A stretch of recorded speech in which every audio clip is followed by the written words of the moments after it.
راديو إدماج. Welcome everybody on your favorite show, Just Us or غير حنا, where we bring you the most engaging and exciting conversations. You're listening and watching إدماج Radio, and I'm your host, Muad Samin, for today's special interview. Today, we have a fascinating conversation lined up with a very special guest. She's the Projects and Programs Coordinator in Edmaj Foundation for Development. Today, we will be delving into her career and her background. Please give me a warm welcome to Leo Rose Andres. How are you, Leo? How are you doing? Very good. Very happy to be here today. Thank you for accepting, by the way, thank you for accepting our invite to come here to do an interview with us. Thank you, by the way. Of course, I'm grateful to be here. So before we start our interview, we want to know more about you. Can you tell us a bit about yourself and your background and what do you do for a living and all that stuff, your personal life as well? Sure. So I was born and raised in California, in the San Francisco Bay Area. And after college, I went to UC Santa Cruz for psychology. And after that, I went over to Syracuse, New York. I moved to Syracuse, New York, and I did a number of different jobs within a refugee resettlement agency. So I did work with resettlement, with intensive case management, youth programming, registering students for school, but all different aspects of refugee resettlement social work. I feel very passionate about community health and about community wellness. And so in my life, I found that social work is really difficult because you're working with individuals and each person still has the same type of issues, but the things that are keeping people sick and unwell are really larger issues and more systematic. So I've been very blessed to have a mentor in my life. Her name is Dr. Lane, and she's from Syracuse University, and she found me at my agency, took me under her wing, invited me to apply for different schools, supported me. And that's when I went and got into my MPH program. The MPH is the Master's in Public Health. And public health is a really cool field because separately from social work, where it's very individual, it looks at health at a population view. So you're looking at, all right, in this larger population, we see a lot of rates of suicide or cancer or heart disease. And so then you can really kind of see, all right, why are these things happening in this community?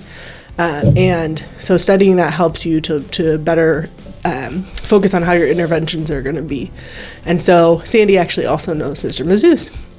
And so at the end of my MPH, I ended up doing a project with Idmaj Foundation for Development over the summer and really loved this place. And when I graduated, I was really blessed to be able to be offered a job here. And that's how I got here. Yeah. So you like the place here? And you have just said that you learned psychology, so you know how to talk with people in different ages, like small kids, teenagers, old people, so you know how to talk with them.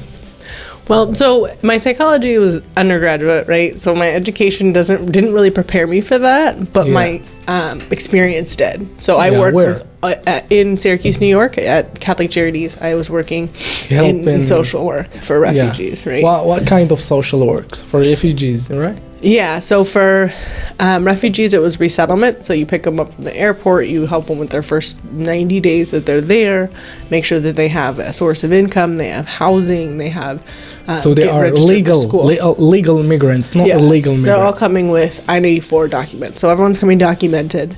Yeah, like lottery.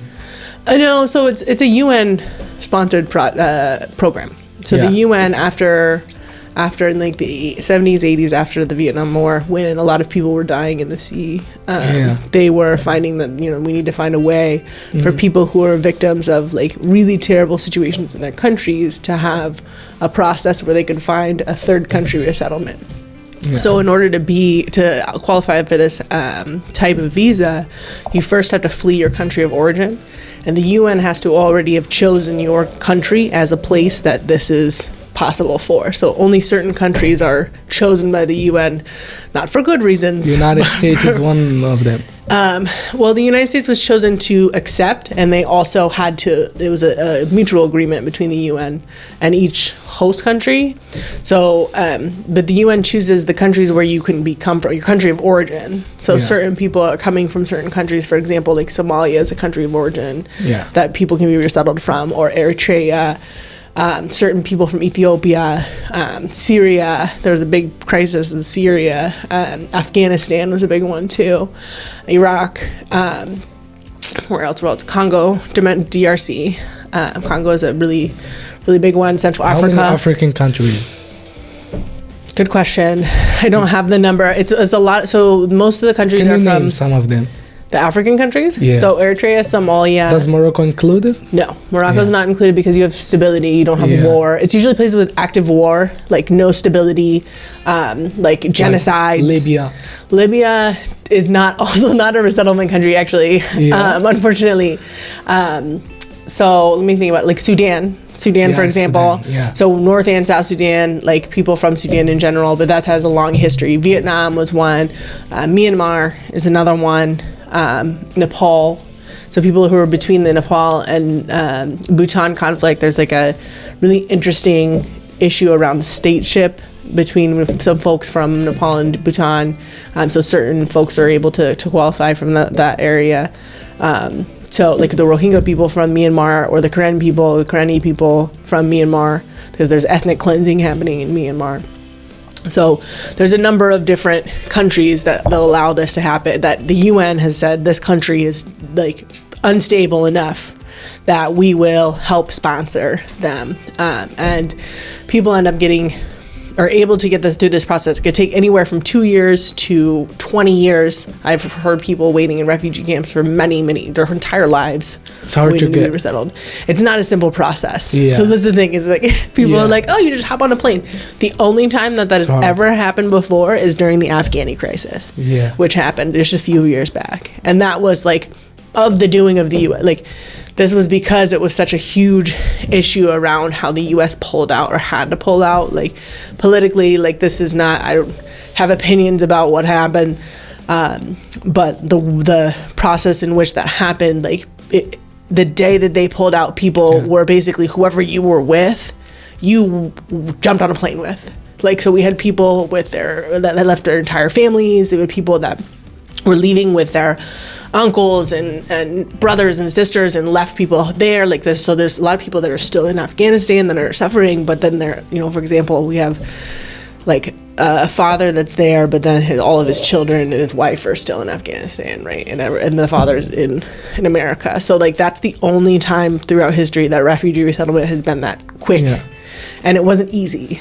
And does the government help them to get their jobs and to get a house and to get along with life in the United States? Yeah, I mean, very little money-wise. How much? But so each person is given $1,200, so $1,200 US dollars. Is it enough for them? It doesn't go very far. So depending on how many people you have in your family, if you're a single person, it barely covers everything because you need your first month's rent. You need your security deposit, which is the same as your first month's rent. You have to pay for all the food that you put in your house before you get food stamps, before you get any assistance. You have to pay for anything. Like we have a list of things that we're required to give them. So if we can't get those things donated, we're required to buy them for them. So it's not a lot of money, and it goes very quickly, and it seems like it's a lot of money, but especially in the US, that's barely anything, and it really gets spent within a few months. And so, but the assistance that they get, it's nice because at my agency, that's my agency's job. It's our job to make sure that people have a source of income. They have, they either get a job, they get help getting jobs, they go to school, they get public assistance, they get plugged into public assistance. But it's always, my job was to teach people about how to continue to help themselves, because sustainability is really the goal. We can't be, constantly like taking care of people. Like that's really the point of social work in general, is to try to create sustainability with somebody, and especially with folks that are being resettled. You know, we have folks that are coming that are very educated, people that have been working their entire lives, but then we have some folks that have no education, right? So it depends on who you are getting. Maybe somebody with disabilities, and those folks have a lot of resources in America, or somebody again like who's highly educated, who is able to do really well for themselves. I had a gentleman who already knew how to do HVAC, which is like heating and air conditioning.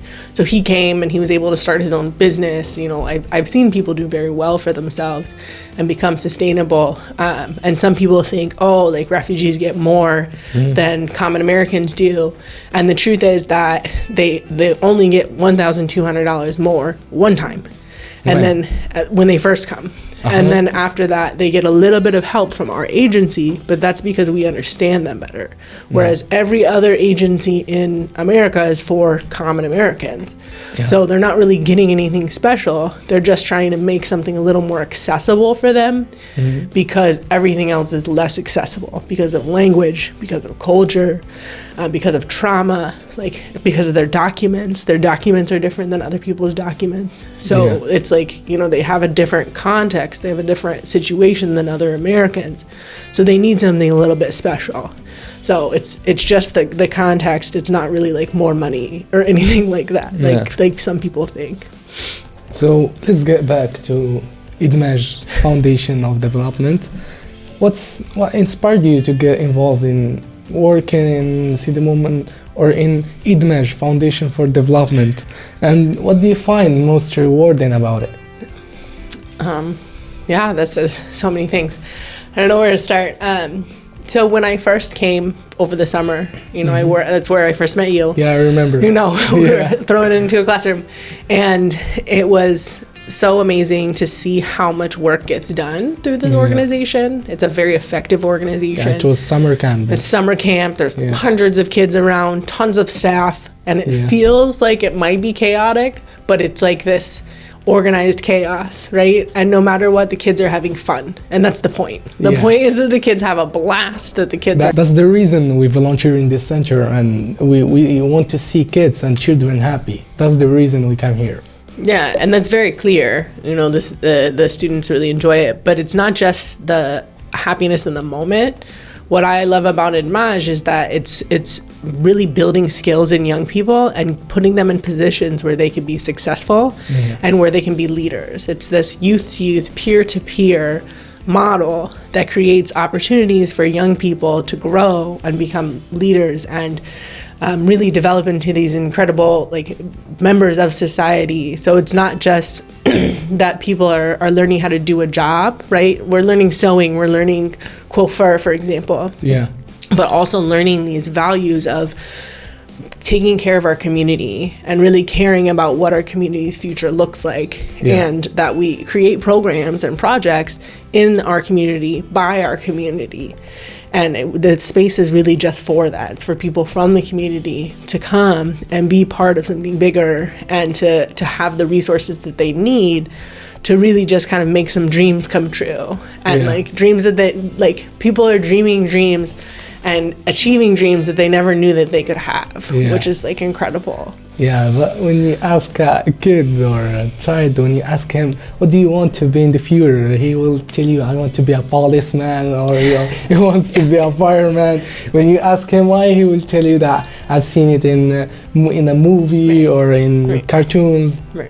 Right, and you know, kids have this small idea, but then they're part of Edmaj and they're exposed to all these different things. They're exposed to people from all over the world. They're exposed to radio projects like this, right? It's giving this opportunity. There's other projects around social mediation, for example. The STEAM Museum project was a really cool virtual museum about STEM. So it's all about, you know, science, technology, engineering, math. So it's all these really, really cool programs. Again, dreams that students never knew that they could dream or never knew they were going to dream, and now they're achieving it and they're exposed to it at Edmaj. So what was your job in the summer camp? So I was working on a project for my final project for my master's in public health. And my project was to create this model, like a logic model about program evaluation, which I did, and then I presented it to the staff. So when you saw me, I was not doing that at all. But, you know, part of my job was to kind of be here and see what the program was all about and see what the organization was about so that I could really implement that into my logic model. But when we met, I was teaching English. I was asked to English teacher. volunteer and teach some English. And luckily I had some experience with that because I worked at this other organization in the US. We did some, you know, E&L. All the students are English language learners, so I'm very exposed to English language learning programming. So yeah, that's what I did, like, directly. I did a little bit of basketball too. I like a basketball player from the time I was this big. It's your favorite sport? By far. And Idmaj and being in Casablanca has renewed my ability to play. You know, I met some players and some coaches that were part of our BE. You're in a basketball team right now. I'm on a team now, Raja Derb Sultan. Let's go. And and it's you know, it's coached by Majid, and he is part of the BE program, for one of our former programs with the junior MBA with AFD.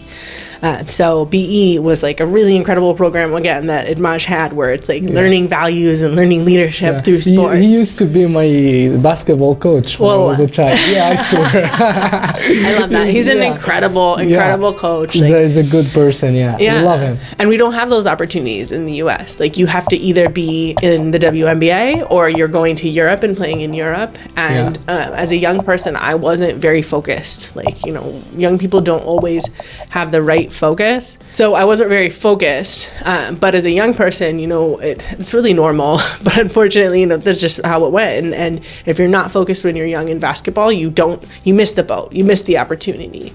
But now I'm here. I'm in, you know, the best physical shape of my life. Even though I'm in my mid-30s, I have the opportunity to play in a semi-professional league, you know, and I met Mutumbo and Muna over here, and I was just like, hey, can I play? And they said, maybe. Like, we went over to BMCC, they like tried me out. Somebody asked me if I knew how to play like the rules of basketball, and I laughed. I was like, oh, yeah, I know the rules of basketball. And then we played one round, and they were like, okay, you can come on Tuesday. And then I played on Tuesday with them, like, all right, you can also come on Thursday. And then by Saturday, they're like, all right, you need to be our coach. Like, So it's really cool, you know, just being here has given me opportunities to fulfill dreams that I had already given up on. You know, I never thought I could even play again or enjoy my time, and now I get to play with them. So you love basketball, and it was your last time teaching? No, I'm actually teaching now. I'm teaching now at our Second Chance program. We have a Second Chance program. It's like the name says, it's another opportunity for students who were kicked out of school. Either they, you know, left, maybe they dropped out, and it gives them an opportunity to go get back into school, to get integrated back into the education system. Because once you leave, it's really hard to come back. So our students are back in the classroom.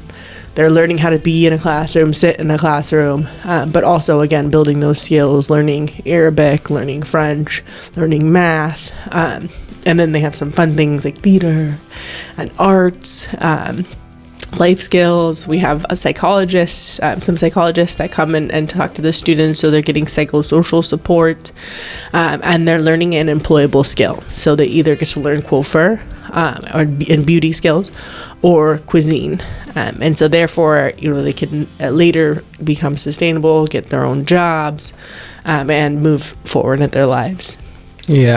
And what are the challenges that you face through this Second Chance program?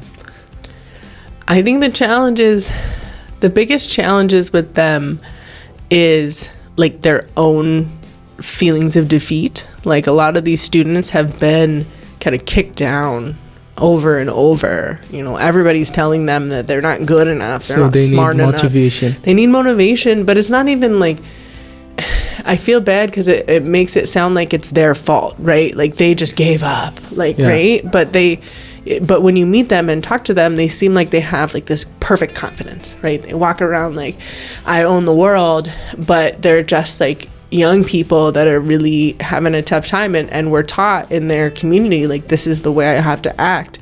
This is how I have to have power and be strong, is by being physically strong, or, you know, by being really tough. And so that doesn't really fit well into this like capitalistic model, this model where you have a boss, you have a teacher, and you have to sit quietly in a classroom. Like, that's really tough, but it works really well where they live. It works really well, you know, in their communities. And so they're doing well, and when they're walking around the streets, but they're not making any money doing that. So it's tough because then they don't have these employable skills, and they don't, you know, they have gaps in their CV. So when you go to apply for a job, you don't have a degree, you don't have, you know, a former job.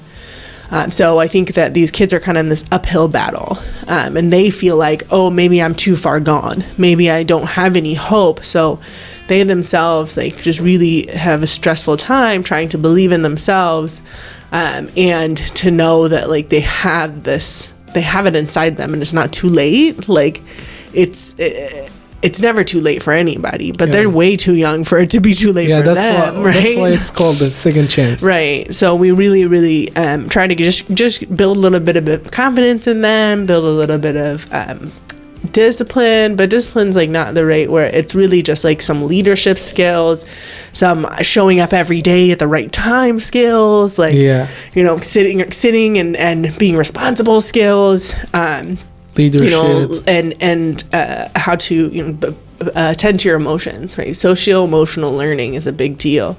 So some of the stuff that I'm kind of focusing on, although I'm teaching English, I'm really trying to like teach them how to be members of a community. So like we started with cooperative agreements. So instead of me coming in and saying, these are our rules, I said, hey, we're a community here. Like, how can we build some rules together? What do you want the rules to be? What do you think is important if you want to learn? And it took the entire class period, and we are not done. You know, we still have to do it. You know, I just started teaching, and we had to do it again next class period because it was tough to get them to really buy into this idea. And I think also it might be partially because they haven't always been given the opportunity and asked, like, what do you think is important in a classroom? Like, what do you think is important for you to learn? And the things that I was trying to get at, the values I was trying to get at is like, what does respect mean? Because they'll say, oh, I need mutual respect. Well, what does that really look like, you know, in a rule? Does it mean that we don't talk while other people are talking? Does it mean that we don't have our cell phones out in front of us while we're trying to learn? Like, is a cell phone helpful? That's a big battle. So I think it's a lot of, you know, the skills in that we're trying to focus on is this confidence and responsibility and leadership, while also kind of filling in the gaps of their resume of like, this is the information you lost. Maybe some students are, you know, there's some students that are illiterate. They can't read, they can't write. Some students that may have developmental disabilities because it's tough. They, you know, their brains didn't grow right. And so they don't even have the physical capabilities of learning the same as other people. So there's many reasons why students had dropped out or been kicked out. Yeah. And so we're fighting against those reasons, as well as the gaps that happened in the time since they've dropped out, but they still show up every day. So if we have their ear, if we have them there, like, we're going to do our best. They're showing up, they're trying to do their best. We're going to show up, we're going to try to do our best and give them an opportunity if we can. Yeah. And what do you teach them to, not what you teach them, but how do you teach them to get a job? Like, what kind of jobs? So the coiffure and the cuisine are big skills right now. Yeah. So we have a cooking teacher. They started with like patisseries. They did a lot of cookies. Since when? Oh man. So the some of them are in their second year, and then some of them are in their first year. We have the typical school year. So now it's May. So they've been learning. Some of them have been learning since September. Some of them have been learning since February of last year. I believe it's February when we opened up. So they're in their second year. And they're learning some of the savory things, because first they learned all like the sweet things and all the, you know, cookies and oh my gosh, I ate so many sweet things first semester. I was sugar overload. So, but it was really good thinking. They would always feed us. And then the quote for folks, like, to see the improvement. So a lot of the students, you know, they're learning how to do a really neat fade and like how to just really, it's a difficult skill to learn how to fade your hair out. Like low fade. Yeah. Low fade versus high fade, right? Or a full buzz, or how to make a full buzz look good. Yeah, like the modern cuts. Yes, exactly. And they all have style. They all show up with their hair looking fresh. So like, you're like, all right, now how do I put it on your own head? Right. Yeah. So how did you get along with them, like in the class? How do you talk to them? How do you talk to them as friends or as students or as what?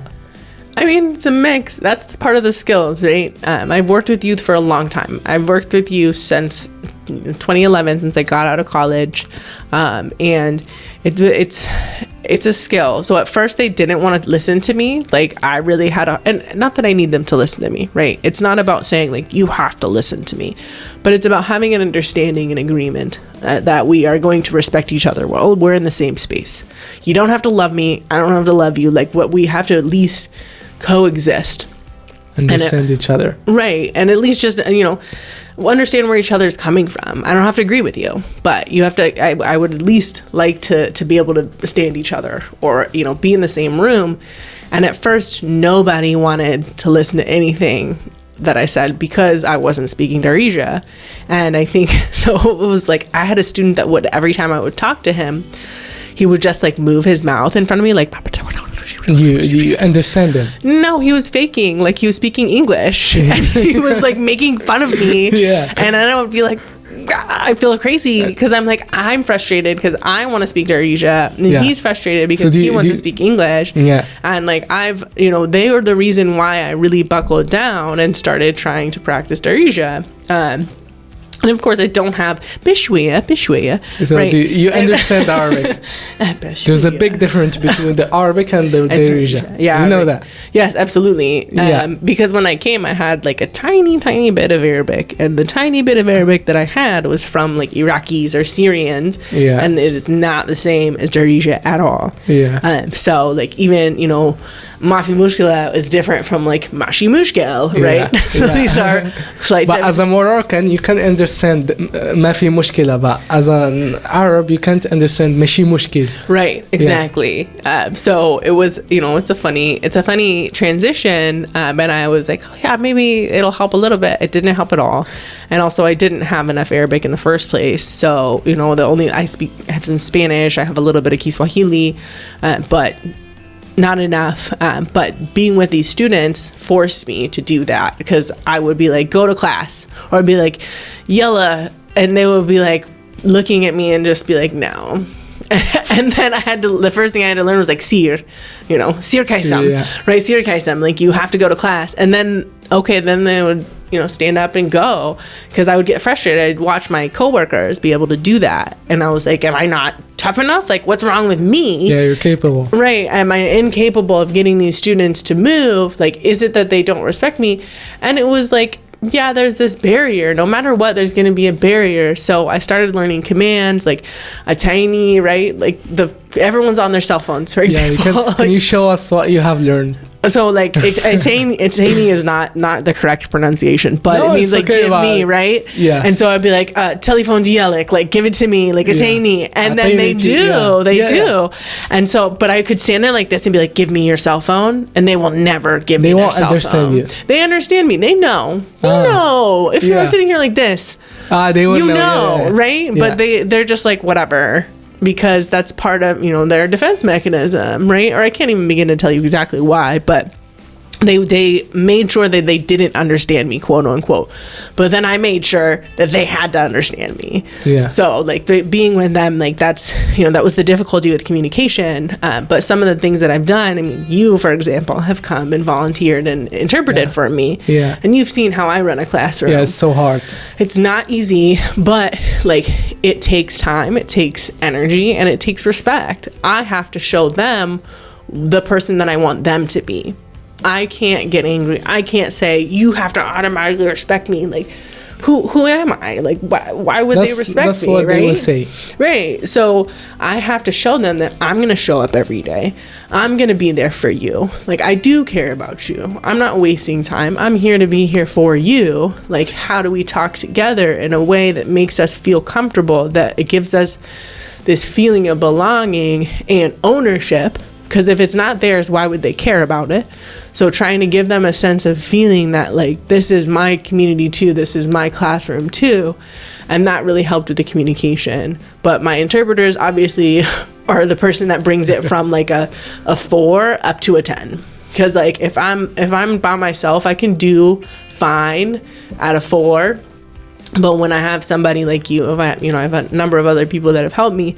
But, having an interpreter, especially in the classroom, to do line by line exactly what I'm saying makes a huge difference, because the students can see, because I'm very careful with my words. I'm careful about how I'm saying something. And so when I give you each line and you interpret each line, then the students are getting exactly what I mean. Yeah. And then they can really feel, okay, I'm here for you. I'm here to create a space together. This is our space. This is not my space. This is not your space. This is our space. How do we do this together? Like, I want to know what you have for me, and then I can show you what I have for you. Because there's a lot that I have to give that they have no idea.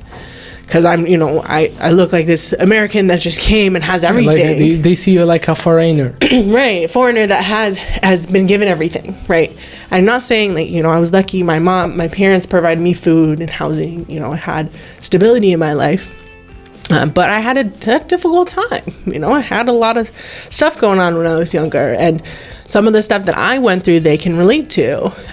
But it's tough for them to know that without this bridge. So, like, I'm so grateful for my interpreters and for the time that they have spent with me to help with this space, because it created, like, a little bit more trust. And now the students, they trust me a little bit more. And not just that, and then also food. Let me tell you, like, language is something that helped us to relate to each other. But I also started bringing food, because what kind of food? Anything. Like, so I started with like dates and nuts and Candies. fruit.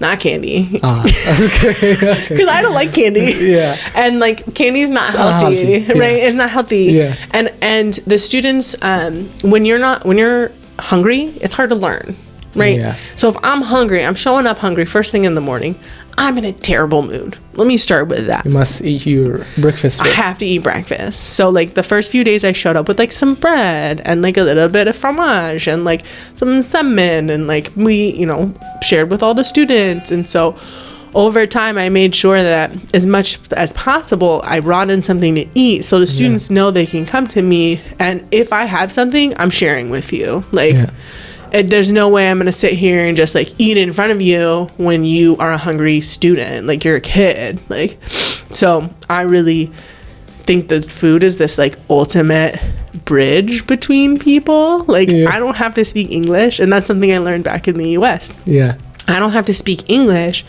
but when, for example, grandma takes the meat off of her plate and gives it to me, I'm going to eat that meat and feel honored, because meat is this special thing. It's expensive, right? It's life. Food is life. And so if somebody who's a matriarch of a family, and grandmother, anybody gives me something, I'm eating it. Or whoever gives me something, I'm eating it. And then we get to feel grateful for each other. Yeah, I'm honored, exactly. And I know that this person cares if I live or die, because they want me to eat. And if I have something and I break it in half and share it with you, they love you as well. Doesn't that feel special, right? Yeah. That's special type of love. So that really, that food piece has been, I think, a special little thing that I brought from, like, skill that I brought from America. I was like, okay. And actually, Motaram was one person who kind of made me think about that too. And so he like really, reminded me that our students are hungry, and that eating in front of them, like by yourself, is like an especially like unthoughtful thing to do. So if you're going to bring something, bring enough for other people, or if you have something, share it with somebody else. And you cannot tell them to not eat in the class and you eat in front of them. Of course. Of Yeah. course. And I mean, our students don't always bring food. Like, I haven't really even seen our kids like bring food, but if they do, this is the cutest part. If they have something, they're sharing it with everybody. Yeah. I've never seen somebody eat by themselves, like hoard it, you know, like never. And like, so again, like if I have something, I'm breaking it in half and giving it to everybody else. And if that means I don't get something, fine. Yeah. That's not, you know, that's not what's most important for me. It's like most important. And that's the other piece is I'll never end up with nothing. My students always make sure I have something, especially if I bring something, or if they're cooking in the cooking class, they bring me stuff, they put stuff aside for me. So, you know, these kids are it becomes this mutual exchange, this share of food, share of love, share of caring, and building skills. And that's that leadership, that's that community. And it starts there. So once you have trust, once you're building these things, then you can, okay, now we can move on. We can start talking about English. We can start talking about Arabic. We can start talking about math. We can start talking about kufr. So, yeah, there's a lot of like really difficult lessons to learn in working with a difficult population. Quote, I would say like they're supposed to be difficult, but they're not difficult. Like it's just a different way of teaching somebody. You know, Do you get more experience? Yeah, it's just different population. Because they are hard to teach. I don't think they're that like. I think they're fun, to be honest. Like, yes, I've been there. Right. Yeah. And I mean, hard, like, what does hard mean, right? Like, some people, okay, so, like, sometimes things happen that make it difficult, right? They're, like, talking the whole time, right? Fighting, right? But that's, like, again, like, that's, to me, that's nothing. That's a Tuesday. Like, that's what we're going to do on Tuesday. And by Tuesday afternoon, we're going to be eating food together. Yeah. Right. So like to sit here and be like, these are the difficult kids is like building back into that thing that we said before. Like the hardest thing is that they already believe that they're the difficult kids. So if I call them the difficult kids and I treat them like they're the difficult kids, then they're not going to want to learn. Yeah. Then they won't either listen to you. They're not going to listen to me. And not that I want them. They're not. The point isn't that they listen to me. The point is that they grow up and love themselves. Right? Yeah. So if I'm telling them that they're the difficult kids and treating them like bad kids, then they're going to believe they're bad kids. Yeah. But if I'm treating them like a human being and coming in and saying, hey, this is your classroom. I already have my education. Like, if you want to learn, let's learn. If you don't want to learn, then we're not going to learn. This is your life. Like, giving them the responsibility. I'm forcing them to take responsibility and purpose, right? Yeah. So then they start to build this feeling of confidence and feeling of like, this is mine. Okay, like that's the point. So yeah, I don't like to say that they're the difficult kids because that's like a self-fulfilling prophecy. That's pushing them down again. Like, why do I need to make them feel bad about themselves when maybe they're just in a difficult situation? I think most of those children have somebody that they love that has died and they're all under the age of 18, right? 18, 19. Like, if I had somebody really close to me tragically die, I'd also have a really hard time. Yeah. Right. So it's like natural. They're not difficult kids. They're in difficult situations. So how you deal with their parents? And they are Moroccans and you respect the Moroccan culture. So how do you deal with them? How do you talk to them? And of course, with the greatest respect that I can. My technique is always to talk about us being a team. Right. I like to keep parents involved. I think that sometimes the parents don't know what's going on. And so if I bring them in, we try to bring them in, we try to make them a member of the team. And that we say, you know, I'm bringing you in not to punish your child. I'm bringing you in because we all care about the future of your child. So we make, you know, the parents part of this team, part of this space. You know, the school isn't mine. The school is also theirs. So we need the parents to know that they're part of the team and that we are all on the same team. And therefore the student knows, all right, my parent knows what's going on. You know what's going on. I know what's going on. There's no hiding from anybody. Yeah. Now we're on the same team. To make a bond. And so that the student knows that there's accountability. Yeah. Right? You're responsible for what you do at school. Your parent is going to know. You can't go home and say, I had a great day at school. Yeah. Nothing happened. Like, no, I have your parents' number. I'm going to call them and tell them what happened. And then we're going to talk about what you did. So, no, you can't do whatever you want every day, all the time. There's accountability for your actions. So the parents are part of the team. And we all try our best to support the student because it's not one person. It can't be us separately supporting the student. It has to be us together supporting this student. So our last question, Leo Rose, how did you find Morocco and the culture, its people? I know they are good people, yes indeed, but how did you find them? Have you gone into other cities? What have you done in Morocco? Moroccan people are so welcoming. Like, good is not the right word, right? Like, welcoming, I think, and hospitable is the best way to describe Moroccan people. Yeah, hospitality. Right? So the first, when I first came here, my host mother was like, I met you and you were my daughter now.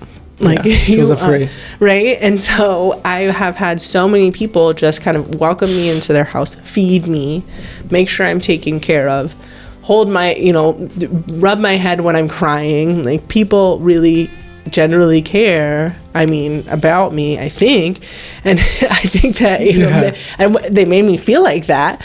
And, the food is so delicious. Like, I got to go to a wedding of one of our colleagues this weekend, which was so much fun. Like, the women, like the way that women dress is beautiful, right? Everyone's we call it kaftan. Yeah, so I got to wear one of those. Yeah. And but also the bond amongst women. Like, I've gone to these women parties, which is not as common in the US. You have like you hang out with some things are gendered, but things are so mixed.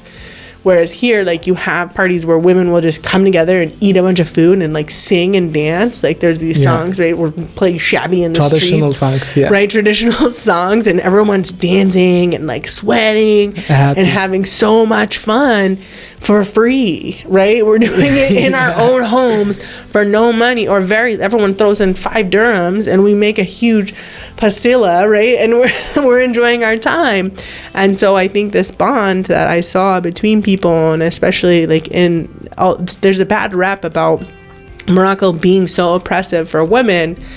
And I don't, I'm not a Moroccan person, so I don't know what it feels like to be a Moroccan woman growing up in Morocco. I want to be very clear about that. I cannot speak for Moroccan women.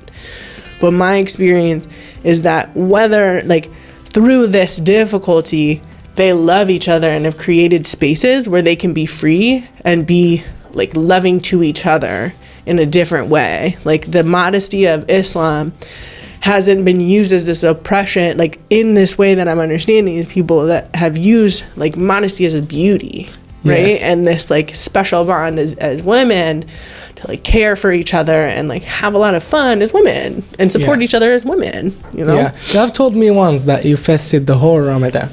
Not the whole Ramadan, but 27 days of Ramadan. Correct. Yeah. Why? Because I have faith. Because if I'm in a place, so although I don't practice Islam, I don't practice a religion, I have faith and I know God, right?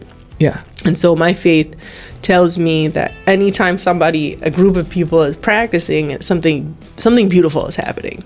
Whether or not I believe in that religion, I know something beautiful is happening there. Yeah. And so when somebody's practicing faith, and especially during like Ramadan, fasting, it exists across all different religions, a lot of different faiths, even outside of faith, right?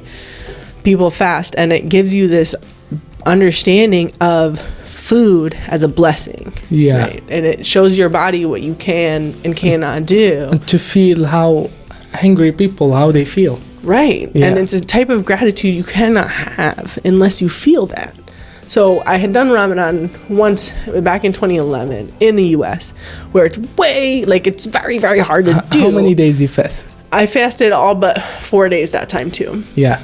And so it's really hard because nobody else is fasting. Like, I went to a Catholic retreat, and so I would have to, everyone's eating together, and I have to take my food and hide it and go eat it later, which is like really hard to do. But when I was here, everybody was together. So every fatur, I had a plan. I got to go to this person's house and eat for tour. I got to go to this, and you're sitting together and you're eating. So it doesn't make it's all about family, right? And the family is together, and eating iftar together is so amazing. So amazing. Food has never tasted that good in my life, except for when you're, if your first date that you eat, yeah. right? Like, or the first sip of water you have, and you're like, wow, this water tastes so good. Yeah. Like, I didn't know water could be this delicious. Like, yeah. So it just creates something inside your body and pushes your body to a place that you didn't think you could do. So then it builds so healthy. Health, right? It builds confidence in yourself. It builds an understanding and a relationship with your body that you cannot have unless you fast. Yeah. So of course I got into the season because the whole country is fasting. So it would be kind of weird for me not to, but it's a different concept when you're in a country that's a Islam practicing country. So of course I was gonna go along with it and do it, but my own faith, my relationship with God also told me that this is something that's very important for me to do.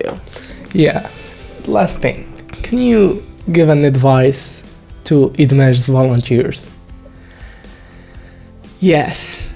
My advice is to buy into what you're doing, right? When I say buy into it, it means giving it your all. If you're going to say you're going to do something, if I say I'm going to teach a class, I'm going to teach that class the best that I can. And I'm going to be teaching values through the things that I'm doing.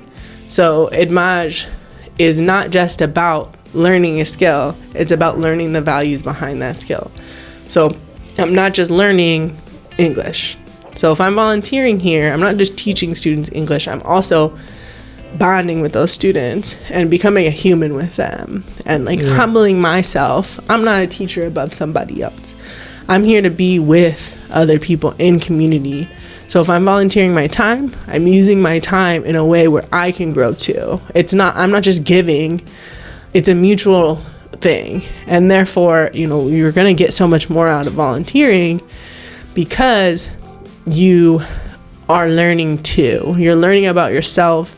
You're learning about what you can do. You're learning about your skills, how to be helpful, and really focusing on building your own skills and then seeing the beauty of the other people around you. So there's always something to be learned. There's always something to grow and to gain.